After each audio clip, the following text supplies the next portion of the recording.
ಎಂದಿನಂತೆ ಬೈಕ್ನಲ್ಲಿ ಬಾಡಿಗೆಗೆ ಮುಂದಾದವರಿಗೆ ಶಾಕ್ ಎದುರಾಗಿತ್ತು. ಬೆಂಗಳೂರಲ್ಲಿ ಬೈಕ್ ಟ್ಯಾಕ್ಸಿ ವಿರುದ್ಧ ಸಾರಿಗೆ ಇಲಾಖೆ ಅಧಿಕಾರಿಗಳು ಸಮರವನ್ನ ಸಾರಿದ್ದಾರೆ. ರಾಜಧಾನಿ ದಶ ದಿಕ್ಕಿನಲ್ಲೂ ಕೂಡ ಕಾರ್ಯಾಚರಣೆಗಿಳಿದಂತಹ ಅಧಿಕಾರಿಗಳು ವಾಹನಗಳನ್ನು ಜಪ್ತಿ ಮಾಡಿದ್ದಾರೆ.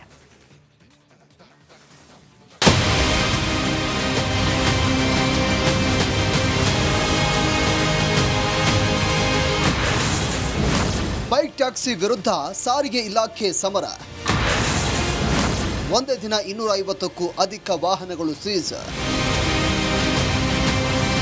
ಅನಧಿಕೃತ ಬೈಕ್ ಟ್ಯಾಕ್ಸಿ ಮತ್ತು ಒನ್ ಸಿಟಿ ಒನ್ ರೇಟ್ ಜಾರಿಗೆ ತರುವಂತೆ ಆಗ್ರಹ ಮಾಡಿ ಆಟೋ ಚಾಲಕ ಹಾಗೂ ವಿವಿಧ ಸಂಘಟನೆಗಳು ಹೋರಾಟಕ್ಕೆ ಪ್ಲಾನ್ ಮಾಡಿಕೊಂಡಿತ್ತು.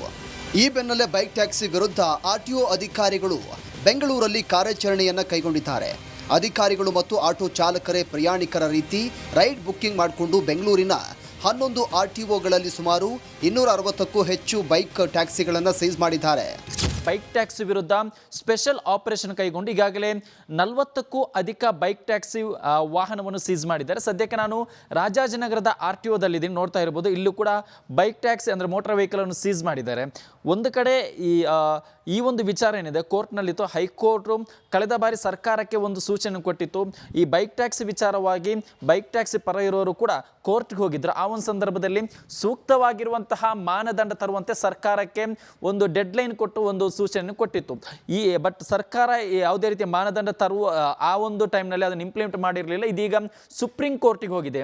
ಈ ಬೆನ್ನಲ್ಲೇ ಕೆಲವೊಂದಿಷ್ಟು ಆಟೋ ಸಂಘಟನೆಗಳು ಕೂಡ ಬೈಕ್ ಟ್ಯಾಕ್ಸಿಗೆ ಅನುಮತಿ ಕೊಡಬಾರ್ದು ಅಂತ ದೊಡ್ಡ ಮಟ್ಟದಲ್ಲಿ ಹೋರಾಟ ಮಾಡಲು ಪ್ಲಾನ್ ಮಾಡಿದ್ರು. Rajajinagar, Yelahanka, HSR, electronic city ಸೇರಿದಂತೆ ಹಲವು ಆರ್ಟಿಒಗಳ ಅಧಿಕಾರಿಗಳು ಬೈಕ್ ಸೀಸ್ ಮಾಡಿದ್ದಾರೆ. ಅನ್ಆಥರೈಸ್ಡ್ ಆ್ಯಪು ಅಗ್ರಿಗೇಟರ್ಸು ಏನಿದ್ರು ನಾವು ಎಲ್ಲರಿಗೂ ಸ್ಕ್ವಾಡ್ ಮಾಡಿ ಸುಮಾರು 15 ಗಾಡಿಗಳು ಮುಟ್ಟುಗೋಲು ಹಾಕಿಕೊಂಡಿದ್ದೀವಿ. ಬೆಂಗಳೂರಲ್ಲಿ ಬೈಕ್ ಟ್ಯಾಕ್ಸಿಗಳನ್ನು ಸೀಸ್ ಮಾಡ್ತಾ ಇರುವಂಥ ಆರ್ಟಿಒ ಕ್ರಮದ ವಿರುದ್ಧ ಬೈಕ್ ಟ್ಯಾಕ್ಸಿ ಮಾಡ್ತಾ ಇರೋರು ಅಸಮಾಧಾನವನ್ನು ಹೊರಹಾಕಿದ್ದಾರೆ. ನಮಗೆ ಗೊತ್ತಿರಲಿಲ್ಲ, ಇದೇ ಬೈಕ್ ಟ್ಯಾಕ್ಸಿ ನಂಬಿ ಬದುಕ್ತಾ ಇದ್ವಿ, ಇನ್ನೇನು ಮಾಡೋದೆಂದು ಪ್ರಶ್ನೆ ಮಾಡಿದ್ದಾರೆ. ಸೀಜ್ ಆಗಿದೆ ಸರ್, ಗೊತ್ತಿದ್ದಿಲ್ಲ ನಮಗೆ ಏನಂತ ಹೇಳಿ. ಆದರೂ ಇವಾಗ ಗೊತ್ತೈತಿ, ಮುಂದೆ ಮಾಡೋದಿಲ್ಲ. ಫ್ಯಾಮ್ಲಿ ತೊಂದರೆ ಆಗುತ್ತೆ ಸರ್, ಜೀವನ ಕಷ್ಟ. ನಮ್ದು ಈ ಊರಲ್ಲ, ಬೇರೆ ಊರು, ಅಲ್ಲಿಂದ ಮಾಡ್ಕೊಂಡೊಳಗೆ ಬಂದೀವಿ.